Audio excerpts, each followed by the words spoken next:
my full breakdown of the barbell push press. Let's get into it. I'm going to be evaluating exercises based on a bunch of different criteria. I'm going to be telling you what they're good for, what they're bad for, who should avoid them, who should do them. A lot of people like to say this exercise is bad, this exercise is good, and at the end of the day, that's lazy because every exercise is good for some things, every exercise is bad for some things, and there's a lot of gray area in between. My first criteria, and this is what most people care about, is building muscle. I'm going to give the barbell push press a 2 out of 10. Look, at the end of the day, it fails at the most basic things. Number one, if you were trying to build muscle, you need to progressively overload, preferably one muscle at a time, but sometimes you can get away with 2 or 3.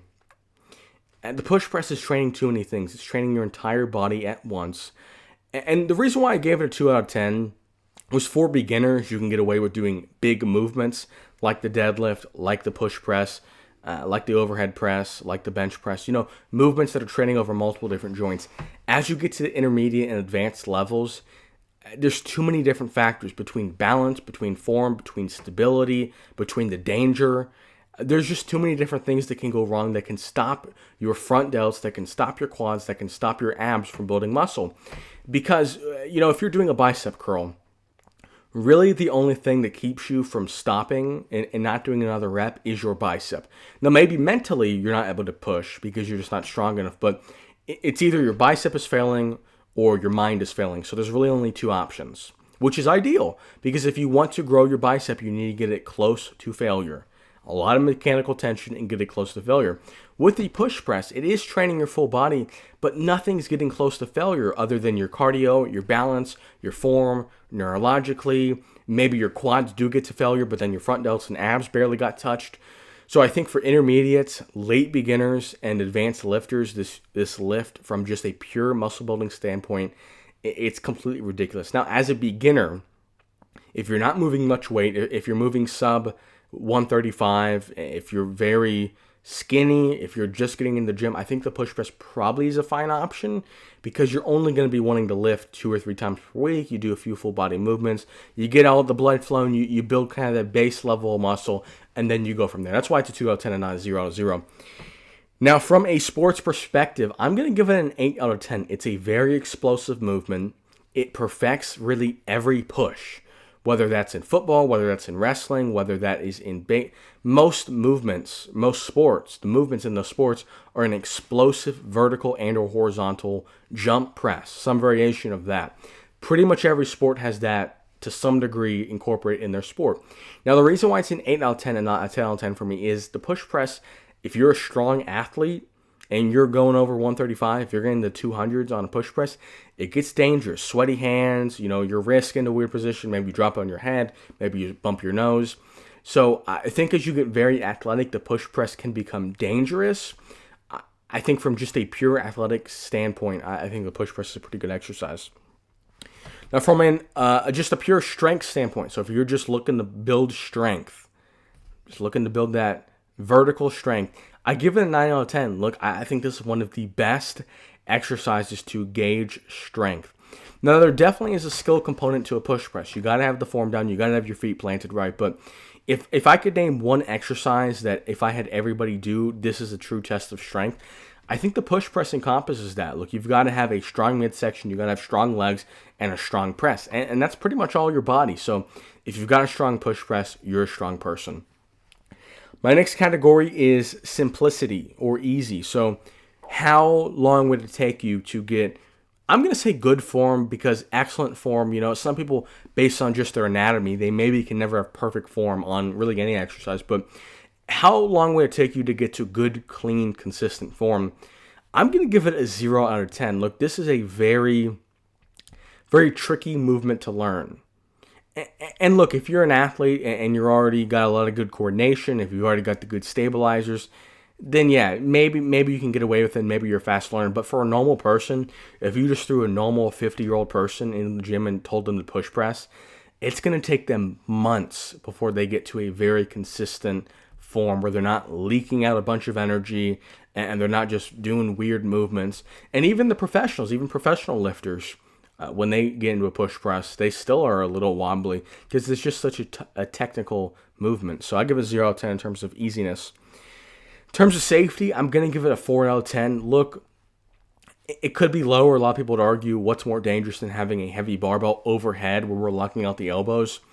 I understand that, but a lot of times people get injured when they let their guard down. When it's an exercise where they're kind of going lackadaisically. A push press, although it's very heavy and you are in a vulnerable position, I think because there's a lot of weight, you are very locked in. And most people, because of that, also are not going to be pushing themselves to failure because they know the danger. So in kind of a counterintuitive way, I would say the push press is about an average in terms of safety, 4 out of 10, 5 out of 10. In terms of accessibility, so how easy is it to do this exercise? I would say pretty much every single gym, with the exception of a Planet Fitness, is going to have a barbell. Now, ideally, you have a rack so that you can unrack it, or you have a rack with a safety pin. But pretty much every gym you go to is going to have a barbell. Same thing with a home gym. I would venture to say most home gyms have a barbell as well. So, look, whether you're lifting at home and you buy a $150 barbell, it's not super pricey, at least compared to dumbbells. Or if you're at a gym, most gyms are going to have a barbell and they're going to have the freedom to do a push press. So I'm going to say 7 out of 10 on availability. Now, some exercises that on low grade, so things that I gave it a low grade for, what could you do to fix that? So for building muscle, it depends on what you're trying to train. Because the push press, one of the issues is it's training too many things. And for a lot of beginners, they think that's a good thing. That's not how Olympic lifters train. I mean Olympia lifters. If you're looking to put on a lot of mass, you have to take one muscle to failure or close to failure with a lot of mechanical tension with relatively good form. And look, if you're trying to train your shoulders, you could do a front raise, you could do a overhead press seated, you could do an overhead press with dumbbells, you could do a machine overhead press in terms of the quads, you could do a leg press, you could do a squat, you could do a leg extension. Look, there's a lot of options. It just depends on what you're looking to train. Now, my other low grade was safety. I gave that kind of a middling grade. In terms of safety, anything seated is probably going to be safer. Anything where you can get pins, so if you did a seated overhead press, even if you went heavy, if you had pins that were, about maybe nipple level, so if you fail it, you can dump it. Oop, didn't mean to hit that. That probably is going to be safer. And then in terms of an easy lift, look, really any lift is going to be easier to learn than the push press, other than the main Olympic lifts, the clean, the hang clean. Other than those, pretty much every lift is probably going to be simpler to learn than the barbell push press. Now, overall, would I do the barbell push press?